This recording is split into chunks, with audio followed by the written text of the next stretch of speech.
So, hi, Donna. Hi. Uh, so I think today I kind of wanted to talk about if we're living our dream lives, if we think we're living our dream lives, and if we're not, then what does that dream life look like to you, first of all? And do you uh, do you have enough belief and enough confidence in yourself to be able to achieve that? Or is that something that you think is possible for you to um, create the vision of what it is that you dream about when you go to sleep? Because we all have dreams. We all have, what we aspire to become, what we aspire to possess, who we, whether it's a relationship, whether it's financial, whether it's, people wanting to have kids, anything. What is a dream that you have, and what is the likelihood that you feel you have in getting that dream life?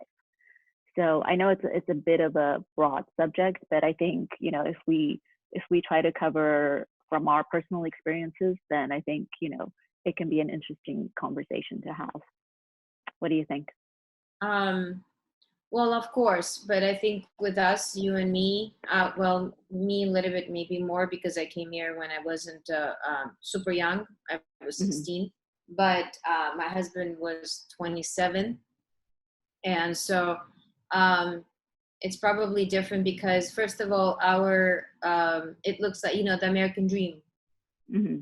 That would be like for probably everybody. And for us and majority of um, immigrants probably are thriving for American dream. Right. So what is it? What is, but it, unfortunately or fortunately or whatever, it looks different for different people For because, everybody. yeah, because it's kind of like goes hand to hand with what is your happiness looks like. Hmm. What is it, what would it look like? For example, in different life stages, such as you get to America, survivorship, right? Just to make sure you have Hmm. enough money to pay the bills, to eat, and whatever it is, the situation you might have with the kids, no kids, whatever. So Right. that's part of it. And then, I mean, we can talk about this from like in stages, right? Hmm. Right. Or once you actually accomplish, I mean, working 24/7 and saving and constantly are looking back and checking to make sure that everything is done financially correctly, to make sure that you are can enter to the new step of your, livelihood and stuff. Hmm. We've been doing this out of 30 years. We've been in America. Me and my husband been doing it for the last, I want to say, we just start living normal life probably within the last 10 years. Hmm. 20 years it was about the survivorship and making it and ensuring that you're financially stable. Because listen, some very smart guy in my company said once that I can tell you this much: money is not happiness. No. It's not super important, but I'll tell you this much: it's just about on the same level where the air is. Hmm. Meaning, It's you true. see what I'm saying? It's Yeah. really Yeah. not, because if you're not fulfilled here, Hmm. money will not fulfill you here. Okay, Yeah. that's the fact. But if you Hmm. don't have financial stability, here is never going to be fulfilled, because it's never going to get to that stage to fulfill your internal satisfaction, or find a happiness within you. So Hmm. what a happiness look like for me right now, I can tell you that, first of all, I'm since we're, you and me, kind of like opposite of each other in the Hmm. sense of how we approach life, in the sense of how we take it and how we make it decisions, which is not nothing right or wrong, which is different. No. It's just, yeah. For me, right? For me, I always, every day when I go to sleep or wake up in the morning, actually wake up in the morning, I have my coffee every day. I thank my my husband, and I thank the God for everything that I have, because for me right now it's pretty comfortable. It's pretty I'm pretty thankful, for to my Yeah. dad who brought me here and stuff. I know I Hmm. might be talking about like a very high blah blah blah shit. Everybody gonna say, oh, whatever. no, it's really not whatever. You just need to realize it, like what we talked about yesterday. You need to realize the what is happening, who have helped you to create your that happiness. You really Hmm. need to be thankful, because I always says, I'm okay with what I have. I'm very content. I'm Hmm. pretty happy. I have a beautiful family. I have kids. I have, unfortunately, my mom left me, but I have my dad. I have a great people surrounding me. I have financially stable. We have a jobs. We're able to Hmm. do this. We're able to do traveling that we like to do. We're able to accomplish what we wanted to accomplish based on where we stand today. But I always says, God, please just don't take anything away from me. I always say Well, I mean, that. yeah, and you know what? I think you've built up enough experience, enough capability, enough you know wisdom to know that God forbid if anything does get taken away, you'll be able to recover and come back and thrive even better than that. So. But what I wanted to add on to that was on the subject of money, the importance of money. I think that the distinction that should be made is that a lot of people chase the money because they identify the money as like that's what's gonna fulfill them, but without really having a clear understanding that a money is a means to an end, but that end in itself is not just money. It's identifying that what in life, a feeling, an emotion that will fulfill you, that will make you happy, and then finding the passion that you need to get to that feeling or emotion that's going to fulfill you, and then the money is just a vehicle by which it comes. And if you're in line with your passion and your likes and what you're truly talented in doing in contributing to the society, then a natural consequence of that is the money that will come. The greater your passion, the greater your uh, ability to contribute, then the greater the amount of the energy of the money that will come to you. So that's my understanding, and that's been my experience and what I've observed in people. So it's never about chasing the money; it's about chasing, uh, what fulfills you. I mean, if you think about it, what is it that when we think of money, what's the picture that comes in our mind? We think of maybe the bigger house, the cars or whatever, or just the comfort of the security and all that. So it's to envision that, and then once you envision that, then the means by which to get to those emotions is what comes to you naturally and eloquently and in a way where it contributes to society as well. Also, yeah, So you're right, because it comes with, you're absolutely right, because it's the company that I'm working with right now. What do I do is their system is it's actually saying it that you can really go after the money. You have to go after the mission or the passion or whatever it is that you do, that and the money will come with it. Because if you run exactly. after money, money is such a big It's a subject fleeting that, commodity. Yeah, it's fleeting, and people don't understand this concept either.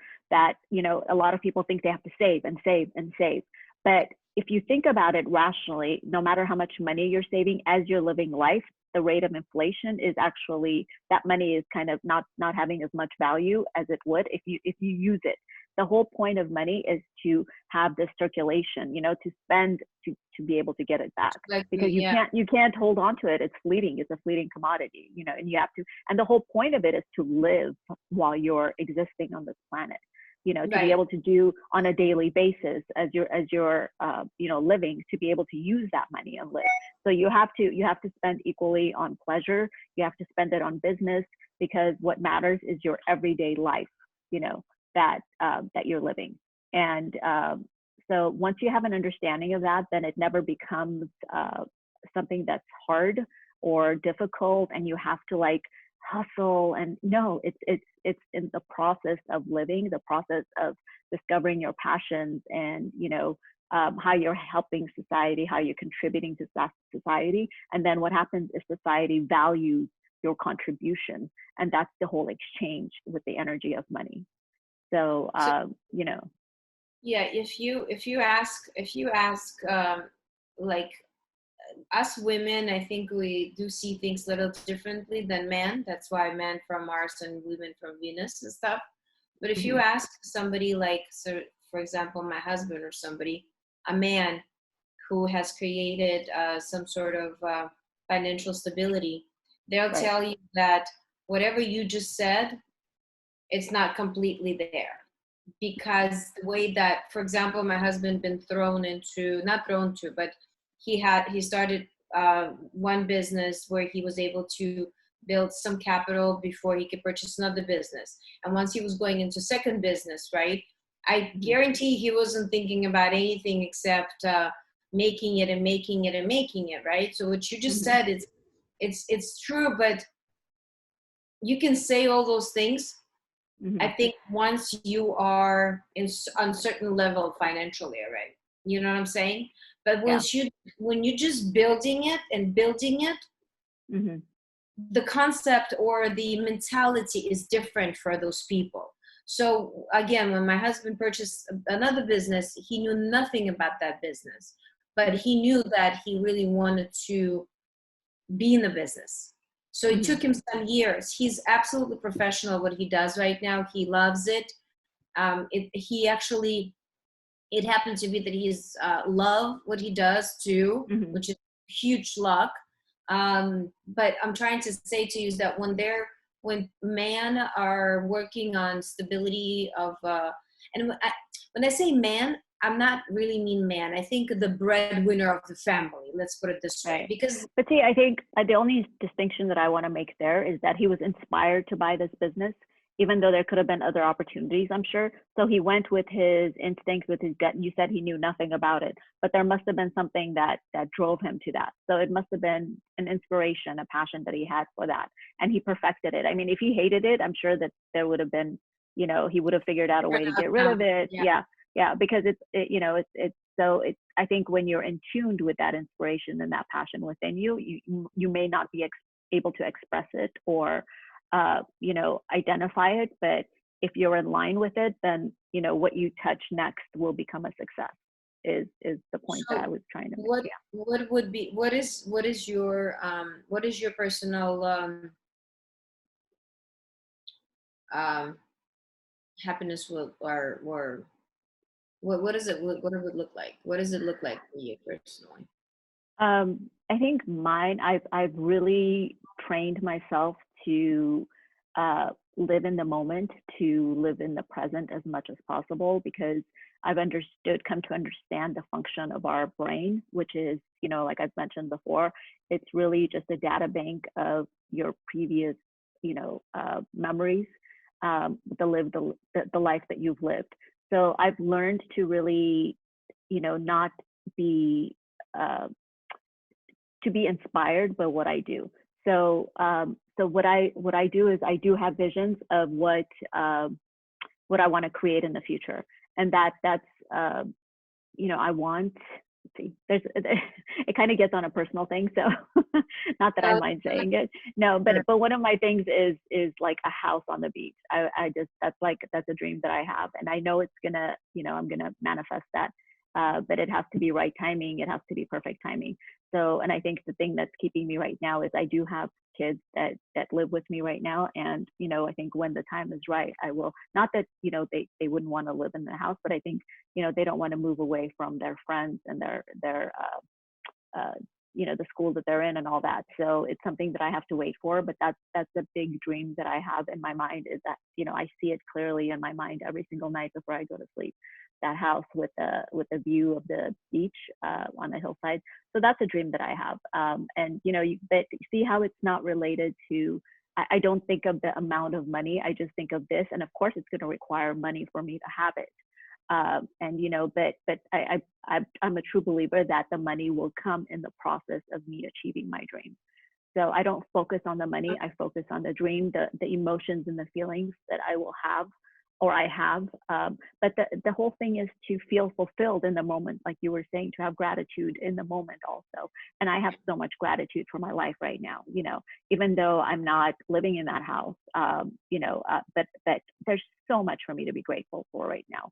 When I look back at my life, how far I've come in the last I mean, all of my life. I feel like I'm one of those people that's been able to want what I want, and I've really been able to get what I want, you know. Mm-hmm. And so it's I don't have any dreams that I guess that were not fulfilled.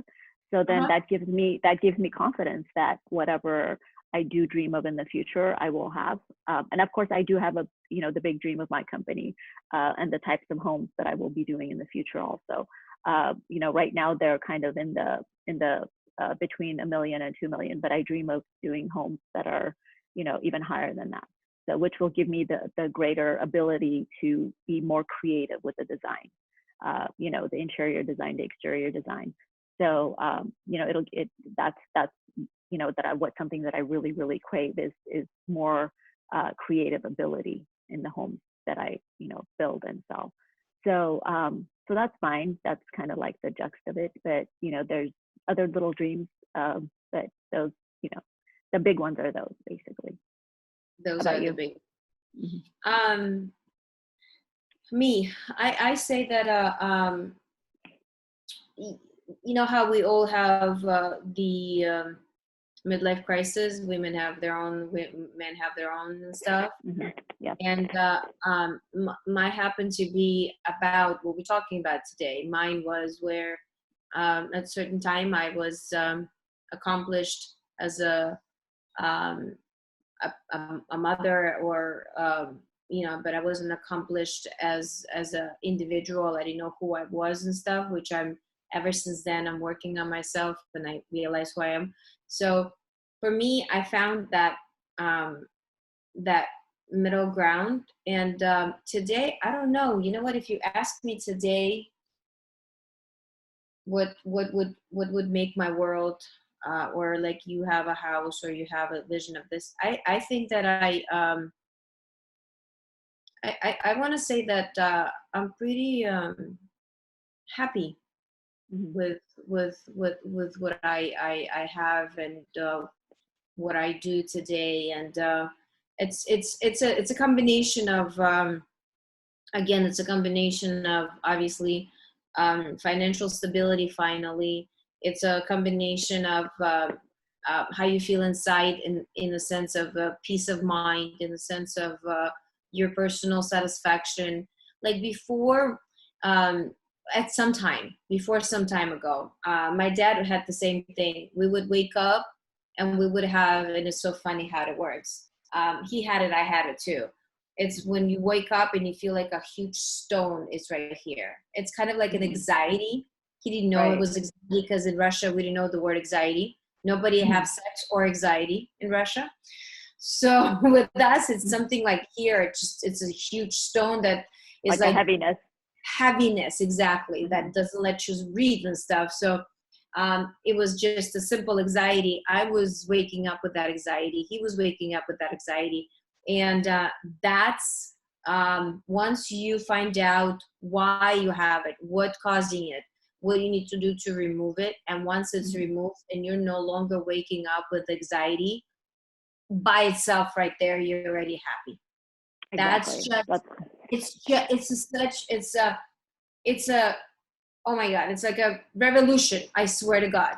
Because yeah. so many people are still suffering with the ability to remove that pressure off and Mhm. find it, what exactly causing it, and what we need to happen, what needs to change in order for that to be gone. So Mhm. this is like, there's right there, happy, right there.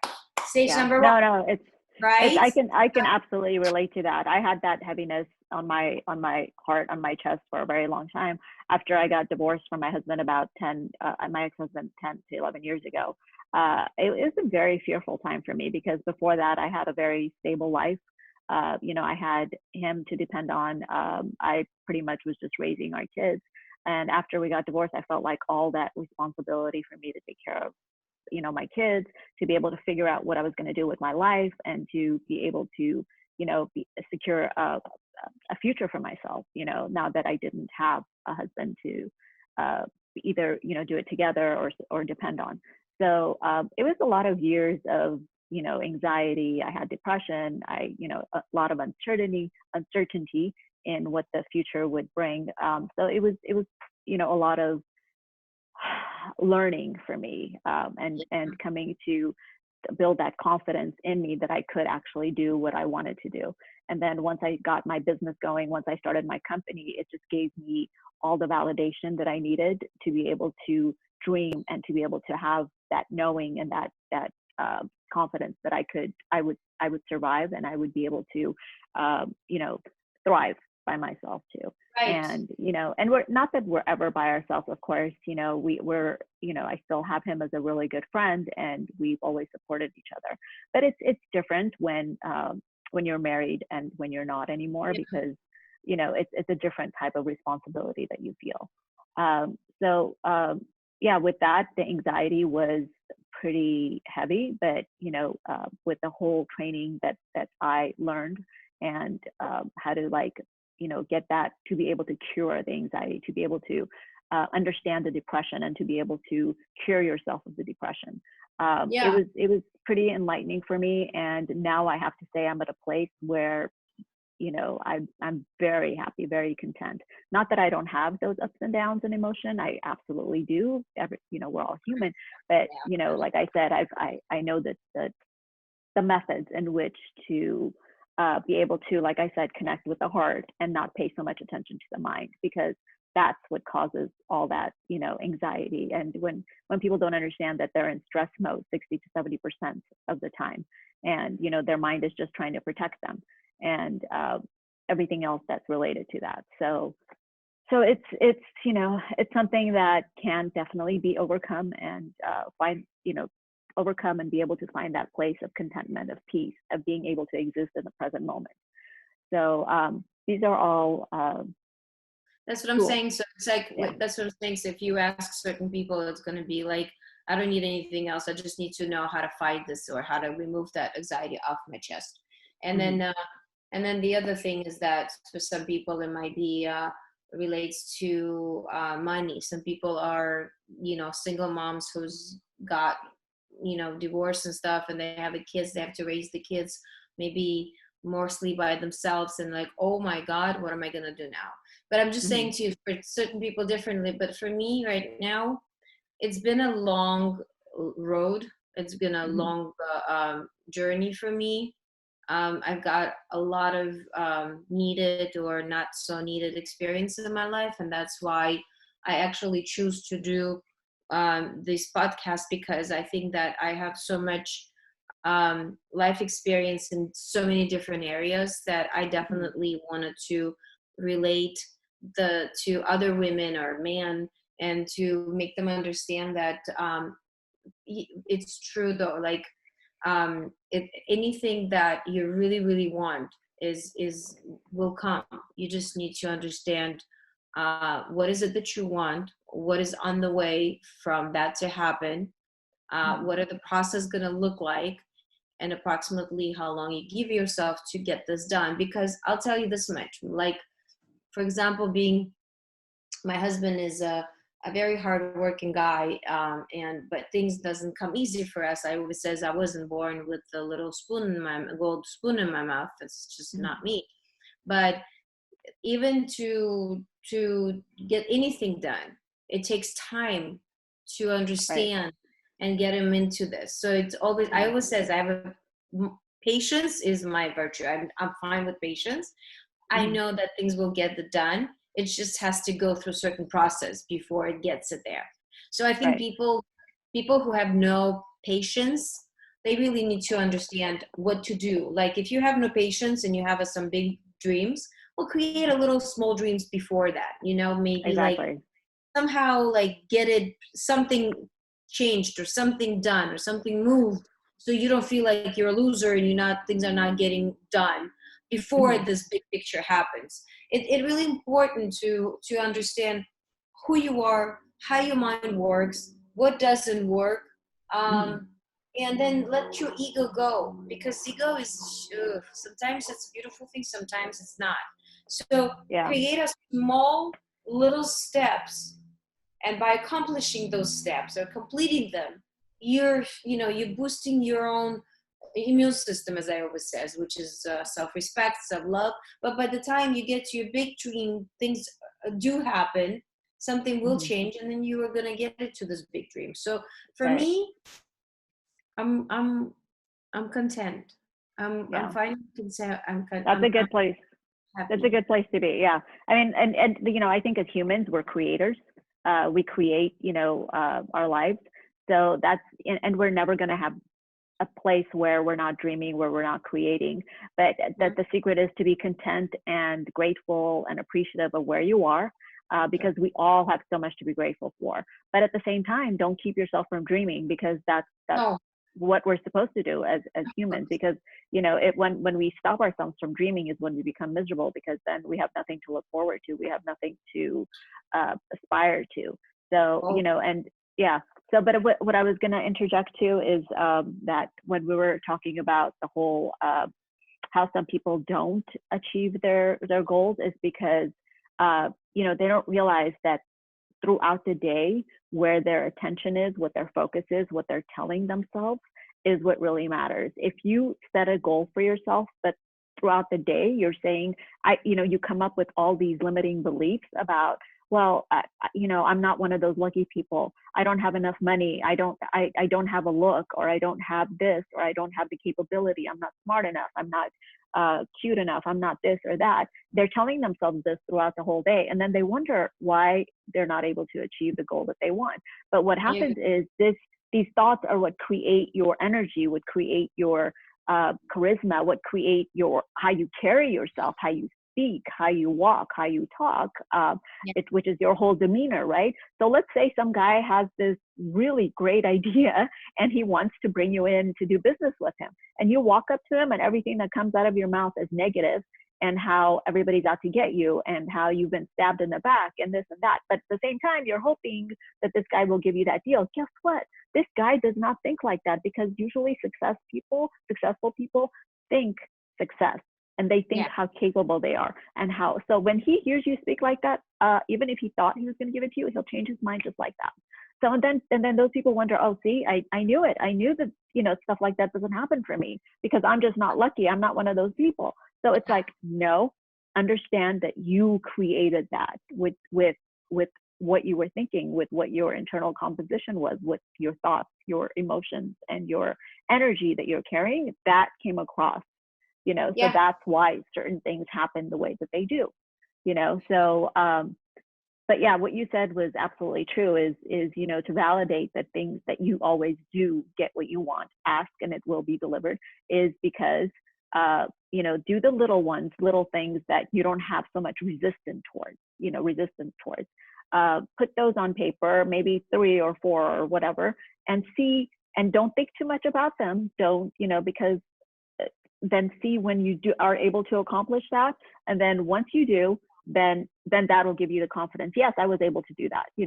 But also, people think of big dreams and they think of little dreams, and that's a big misconception too, because dreams are just dreams. And if you take the bigness away from it, then it becomes just as easy to accomplish those dreams than it is the little ones. yeah. So yeah. Yeah. I just So think, yeah. So people continue dreaming, continue, but not just dreaming, but continue accomplishing those dreams. exactly. Keep them coming, but keep them moving. And I, from experience talking, it does exist. It does happen. It might take a time, but it always happens. And you know what they say, people like you just mentioned about the luck. I always says God, if you believe in him, or believe in God, he's not gonna do the work for you. He's only gonna help you and not associate, but he's gonna assist you. Hmm. Okay, you're gonna have to do all the dirty work. So don't think Exactly. that God, yeah, the God will help you do the work. No, you do it, No. and God will help you. So on God that, gives us, yeah, God gives us a mind, of free will, and a heart, to be able to put everything to use, to have an understanding, and then it's up to us. He gives us inspiration. We have to have faith and all that, but that's a totally different subject we can talk about another time. yeah, Is how we can. faith, So, comes into our lives. But yeah, that's hopefully I think, useful. yeah. I think, you know, if there's any way we can help anybody out there that's listened to this podcast with any questions that they have, feel free to contact us. You can find, you know, email, phone number for me and for Jana. So that's it for today, I think. And if you liked this video, please subscribe and give us a thumbs up. And we'll see you next time. Bye. Bye.